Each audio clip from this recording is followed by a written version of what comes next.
سلامونه او نیکې هیلې دوستانو، هیلهمند یم چې جوړ او روغ به یاست. نن ورځ غواړم تاسو ته پر یو بله مهمه موضوع باندې در سره بحث وکوم. د نن ورځې موضوع د سرکیوټ بریکر یا سرکیوټ ماتونکي یا هم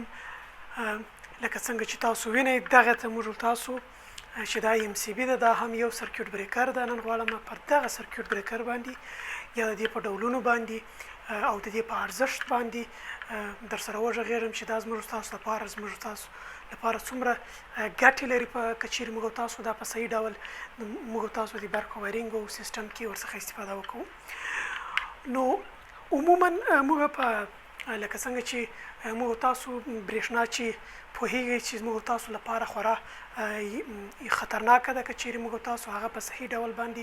په محفوظه توګه باندې هغه انتقال او توزیع نه کوو، له هغې څخه په صحیح توګه باندې استفاده ونه کوو، زموږ تاسو د ژوند لپاره خورا یو لوی ګواښ جوړوي. نو د دغه ګواښ یا د دغه خطرونو څخه د خلاصي په خاطر یا هم د مخنیوي په خاطر باندې موږ ځینې محفظوي وسیلې لرو په برېښنا کې، چې دغه محفظوي وسیلې د مختلفو اهدافو لپاره په برېښنایي سیسټمونو کې کارول کیږي، چې دې ته سرکیوټ بریکرونه هم وایي، ریلې هم دي. موږ خورا زیات محفظوي وسایل لرو یا د څو اهدافو لپاره کارول کیږي. یو تر ټولو لومړی هدف موږ د انسانانو د ساتنې په خاطر باندې، دوهم زموږ تاسو د برقي وسایلو د ساتنې په خاطر چې موږ تاسو ته مالي زیان رسوي که چیرې له دغه څخه حد څخه زیات برق تیر سي او هغې ته هغه سوځوي، نو دا موږ تاسو ته په لوړه کچه مالي زیان رسوي. همدارنګه موږ تاسو د برېښنا په انتقال کې یا برېښنایي انتقالي پروژو کې د ترانسفرمرونو د کیبلونو او دغسې نورو وسایلو د ساتنې لپاره موږ تاسو مختلف برېښنایي محفظوي وسایل لرو، چې له هغې جملې څخه یو هم سرکیوټ بریکر ده. سرکیوټ په معنا خو خپله تاسو پوهېږئ، سرکیوټ یو دورې ته ویل کېږي. هغه دوره ده چې په هغې کې برېښنایي وسیلې په منظم او مسلسل ډول یو له بل سره وصل سي. دې ته د برېښنا په یا د برق په انجینري کې سرکیوټ یا دوره ویل کېږي. دغه دوره د ساتنې د دغې د وایرینګ د ساتنې او په دغه دوره کې چې کوم وسایل یو له بل سره وصل دي یا وصل کېږي له برق له جریان سره، دغه باید موږ تاسو وساتو. دې ساتنې دپاره موږ سرکیوټ بریکرونه، نو ځکه هم ورته سرکیوټ بریکر وایي چې دا په داخل د سرکیوټ کې د برق جریان قطع کوي او دوباره یې وصل کوي، چې دا زیاتره موږ تاسو په هغه ډېر زاړه سیسټمونو کې موږ تاسو فیوزونه استفاده کول چې هغه موږ به راخلاص کړل، وروسته به په هغې کې یو سیم یا هدي دوباره ځای پر ځای کوي، دوباره به بیا کار کوو، چې په ځینو شرایطو کې هغه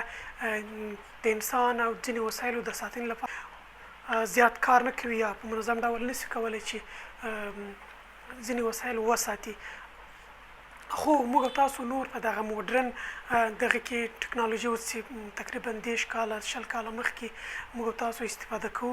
چې ورځ په ورځ باندې خورا زیات نور برېښنایي محفظوي وسایل رامنځته کېږي، چې یو سرکیوټ بریکرونه دي، چې دغه سرکیوټ بریکرونه په عمومي ډول خورا زیات ډولونه لري، چې یو د برق په اساس باندې DC او AC باندې ویشل شوي دي. له هغې څخه وروسته بیا دا د په داخل د میکانیزم کې چې دوی کار کوي، یعنی د کوم میکانیزم په اساس باندې دغه دوې برخې د برق یا د سرکیوټ دوه برخې څنګه سره جلا کوي، چې کله دا جلا کوي په دې مابینځ کې یو آرک رامنځته کېږي. آرک هغه حالت ته ویل کېږي یا یو د برق هغه حالت ته ویل کېږي کله چې موږ د برق قوي برق دوه وایرونه یو له بل سره نږدې کړو یا یې وصل کړو، دوباره یې داسې جلا کړو. کله چې جلا کوو په دغه جلا کولو په حالت کې بیا هم کله چې دوی یو له بل سره ډېر نږدې فاصله کې څه کوي د قوي برق جریان، چې دا بیا هم د هوا د لارې دې ته جریان پیدا کوي، چې دغه د یو وړانګې په شکل باندې یا باندې معلومیږي، چې دې حالت ته آرک وایي. چې د دغې آرک د رامنځته کولو چې کله په سرکیوټ بریکرونو کې هم همدغه آرک رامنځته کېږي، د همدغه آرک د کمولو یا له منځه وړلو په اساس باندې بیا سرکیوټ بریکرونه په 4 برخو باندې ویشل شوي دي، چې په یو کې موږ له هوا څخه کار اخلو چې ورته هوایي بریکر وایي یا ایر سرکیوټ بریکر ورته وایي، په یو کې موږ له روغن یا یو مخصوص غوړو څخه استفاده کوو یا تیلو څخه ګټه اخلو، چې هغې ته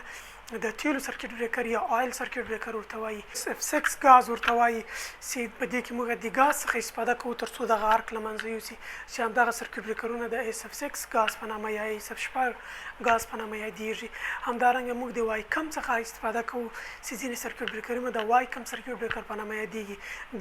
دغه ارک په اساس باندې ویشل شوي دي. اوس وروسته بیا موږ په دغه کوچني سیستمونو کې په بلډینګونو یا په کورونو کې موږ د برق سیستم د کنټرول لپاره د محافظت لپاره د وایرینګ د محافظت لپاره د وسایل د محافظت لپاره موږ بیا MCB MCCB MCB RCCB او RCB دغه سرکټ بریکرونه استفاده کوو چې نن غواړم تاسو ته په MCB باندې له تاسو سره بحث وکړم چې په کورونو کې په وایرینګ کې د محافظي وسایل د برېښنایي وسایل د محافظت لپاره کاروو. MCB چې مکمله معنا یې مینیچر سرکټ بریکر ده چې دا خپله هم په اتومات ډول او په لاسي ډول موږ کولی شو یعنې میخانیکي ډول یا مینولي کولی شو کښته آن او آف یا چالان او بند کړو چې دا هم اتومات ډول په هغه حالت کې کار کوي کله چې دا د دوو هدفو لپاره موږ په خپل کې کاروو. یو هدف یې دا د کله چې اورلوډ یا هغه لوډ یا هغه برېښنایي وسیلې چې موږ تاسو ورته لوډ وایو که هغه چیرې له حد څخه زیات د برق شدت یا کرنټ دغه کې په مصرف رسوي یا اخلي نو په هغه صورت کې چې دا ټاکلې د کرنټ یا د برق د شدت یا امپیر ټاکلې اندازه لري نو چې هغه اندازې څخه په زیاته اندازه باندې هغه برېښنایي وسیلې له دې څخه د برق د برېښنا جریان اخلي نو په هغه صورت کې دا څه کېږي دا کښته یا پورته کېږي یا کښته کېږي یا د برق جریان کښته کوي چې په دغه حالت کې موږ یې کارولی شو د دې ستونزې له خاطره. او دوهمه ستونزې لپاره چې کله کله موږ شارټ سرکټ یا فالټ په داخل د سرکټ یا وایرینګ کې یو شارټ حالت رامنځته کېږي چې موږ د هغې لپاره څه کارولی شو چې په شارټ حالت کې دا څه کېږي د برق جریان کښته کوي. نو دغه ستاسو د وایرینګ لپاره خورا مهمه وسیله ده چې تاسو باید په وایرینګ کې استفاده کوئ ورسره چې دا هم بیا مختلف ډولونه لري. دا دغه د برق جریان د کښته کېدلو په اساس باندې هغه ټریپینګ ټایم چې ورته وایي په دغه اساس یعنې د وخت په اساس باندې چې په څومره وخت کې دا عکس العمل ښیي چې دا د برق جریان کښته کړي نو په دې اساس باندې دا بیا په درو برخو ویشل شوي دي چې یو ته بی ټایپ یا د بی ډول وایي یو ته سی ډول وایي یو ته ډي ډول وایي چې دلته پر دغې باندې دلته لیکلي دي ګوره سی شل یعنې شل په معنا د شل امپیره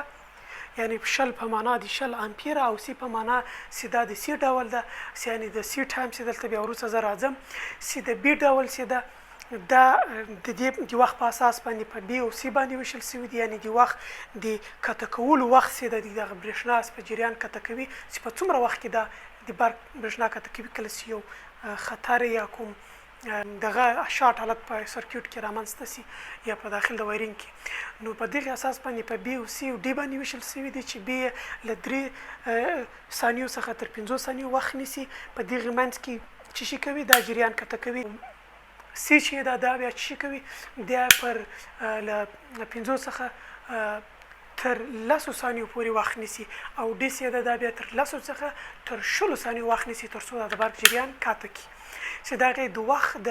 کښته کولو یعنې دغه د ټریپینګ ټایم په اساس باندې په درو برخو باندې ویشل شوي دي. کله چې سی بي دغه بي موږ تاسو چې خورا اساسي دي د ځینې برېښنایي قیمتي وسیلو لپاره کاروو په صنعتي او ځینې وایرینګونو کې هم استفاده کوو او سی موږ تاسو کولی شو په کورونو کې د وایرینګ لپاره او همدارنګه د ځینې محافظي وسیلو لپاره کارولی شو او ډي چې خورا زیات وخت نیسي هغه بیا په ځینې صنعتي کمپنیو کې د ځینې وسایل لپاره چې هغه د زیات وخت وروسته یعنې په کم وخت کې خرابېدلی نشي نو لکه له 10 څخه تر 20 ثانیو وخت ورکول کېږي هم که چیرې زیات برق ورکول شي نه خرابېږي نو په دې اساس باندې هغه له لوړو برېښنایي مقاومت لپاره وسیلو د مقاومت لپاره کاروو. نو دلته ما تاسو ته داخلي جوړښت درښودلی ده چې په دې په داخل کې چې دا دوه میکانیزم باندې دغه د برق جریان کښته کوي چې مګناټیک یا مقناطیس په شکل باندې چې الکترو یا برېښنایي مقناطیس په میکانیزم باندې دغه د برق جریان کښته کوي او بل یې د یا بایمیټل یو نازکه پرزه ورته وایاست یا یو نازکه عناصر دي چې دغه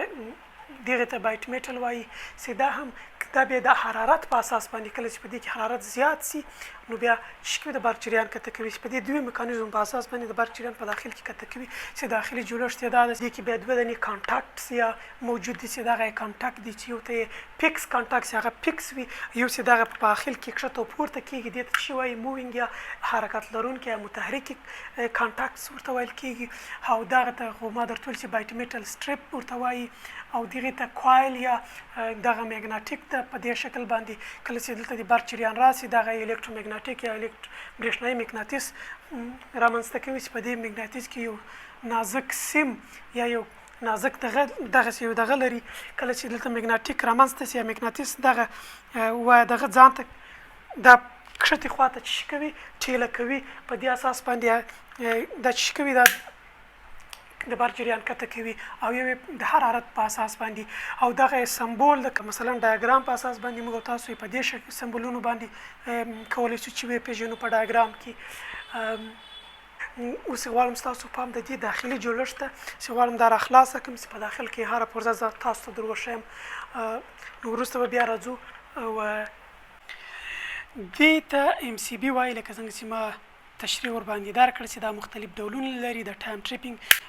د ټایم ټریپینګ په اساس باندې یا د برق د کته کېدونو په اساس باندې چې څومره کله چې په داخل د وایرینګ کې څومره کله شارټ حالت رامنځته سي نو دا چې کېږي څومره وخت اخلي چې دا د برق جریان کته کوي د همدغې وخت په اساس باندې دا بیا په درو برخو ویشل سوي دي په سی چې دلته دا سی لیکلې ده په سی بي او ډي باندې چې دا د سی ټایپ ده یا د سی ډول ده دا شل د دې معنا ورکوي دا د 0 امپیره د تیریدلو قابلیت لري که چیرې له 0 امپیره څخه زیاته سي بیا د برق جریان کته کوي همدارنګه 240 ولټیج لپاره او سنگل پاس د سیستم لپاره کار کوي دا د پول په اساس باندې یا د ټرمینالونو په اساس باندې دا په څلورو برخو ویشل شوي دي چې یو سنگل یو ټرمینل لرونکی وي یعنې د یو برق دغه مثلا سنگل پول ورته وایي ډبل پول ورته وایي تریپل پول او څلور پوله ورته ویل کېږي او غواړم چې د داخلي جوړښت تاسو ته وښیم چې د داخلي جوړښت څه رقم لري چې دغه ام سی بي اصلا د یو انسولیشن په واسطه باندې پوښل سوي وي پلاستیک په واسطه باندې پوښل سوي وي او لاک راځي دلته چې تاسو وینئ دلته لاک سوي وي چې ما دغه لاک یې مات کړی ده یعنې سکرو نه وي موجود پکښې کې دا یو رقم لاک راځي کله چې دا یو ځل خراب سي نو تاسو یې دوباره استفاده کولی نه سو نو ځکه هم یا هم وروسته مثلا د استفادې وړ نه وي موږ تاسو یې په ځای باندې چې کوو تبدیلوو یې نو دا مې مخکې له مخکې خلاصه کړې ده غواړم چې تاسو ته د دې داخلي جوړښت هم در وښیم چې په داخل کې دا څه رقم جوړښت لري تاسو وګورئ د دې داخلي جوړښت ته لکه چې دې ته یو ټرمینل ده خروجي داخلي ټرمینل ده او دا خروجي ټرمینل ده او دا چې ده سپرینګ ده د کوایل یا سمپي چې ورته ویل کېږي دې ته د آرک چمبر وایي چې دا چې کوي په داخل دغه کې آرک د کمولو لپاره کارول کېږي او دغه یو میکانیزم ده چې کله کته او پورته کوي د برق جریان په دې شکل سره له دغې سره وصل کوي که تاسو ورته وګورئ او په دې شکل سره چې کوي د برق جریان له دې کانټاکټ څخه چې وصل کوي چې یو فکس کانټاکټ دی چې دا فکس ده او یو مووینګ کانټاکټ دی چې دا په متحرک کانټاکټ ورته ویل کېږي چې د برق جریان په داخل کې چې کوي یو له بل یو د متحرک کانټاکټ چې له فکس کانټاکټ سره یو ځای کېږي او دغه یو میکانیزم ډول باندې کله چې موږ تاسو د برق جریان یا د 0 امپیره څخه زیات برق له دغې سمپیچو یا دغه سپرینګ څخه تیریږي نو په دغه سمپیچو کې چې کېږي الکترومګناټیک یا برېښنایي مقناطیس رامنځته کېږي په همدې اساس باندې که تاسو وینئ په داخل کې یو سیم موجود ده هلته نږدې نو که تاسو کله چې دغه پورته کوئ هغه سیم داخل ته ننوځي او کله چې په دې کې مقناټیک رامنځته سي نو هغه سیم چې کوي کښتې خواته ټیله کوي په دې شکل سره چې کوي د برق جریان کته کوي نو دوه میکانیزم دي یو د الکترومګناټیک میکانیزم په اساس باندې د برق جریان کته کوي او بل دغه سټریپ یا بای میټل سټریپ ورته وایي چې کله حرارت دلته رامنځته سي دا هغه ټریپ له منځه وړي او په دې شکل سره چې کوي د برق جریان کته کوي نو د برق جریان چې کله له دې سره موږ خروجي برق جریان دلته ورکړي له دې شکل سره د دغې بای میټل سټریپ په واسطه باندې له مووینګ کانټاکټ سره وصل کېږي مووینګ کانټاکټ له دغې برخې سره وصل کېږي د سپرینګ له لارې دا برق کانټاکټ چې کېږي له دغه خروجي ټرمینل څخه وصل کېږي او دغسې موږ تاسو لوډ ته بسته کوو چې دا و په لنډ ډول د داخلي جوړښت په اړه باندې د د ام سی بي معلومات چې ام سی بي په دې شکل باندې په داخل کې جوړښت لري او هغه اعضاوې چې ما تاسو دروښې دي مختلفې اعضاوې لري. او دوستانو لکه څنګه تاسو په ویډیو کې ولیدل چې د دې داخلي جوړښت مو ولیدی چې څه رقم په داخل کې کومې اعضاوې موجودې دي. هر یو اعضا د وظیفې او د معلومولو لپاره موږ تاسو ته هغه ویډیو در ښکاره کړه چې په هغې ویډیو کې مو له نږدې څخه د دې ټول هغه اجزاوې چې په دې کې موجودې دي هغه مو درته وښودل. نو زموږ خدای دې وکړي چې تاسو یو څه ورڅخه زده کړي وي. زموږ د یوټیوب چینل در سره سبسکرایب کړئ او زموږ د فیسبوک پاڼه در سره شریکه کړئ په مختلفو سوشل میډیا ګروپونو کې تر څو دغه معلومات له زیاتو خلکو ته ورسیږي او د معلوماتو په رسولو کې له موږ سره مو مرسته کړې وي. ډېره مننه دوستانو، ښه وخت ولرئ.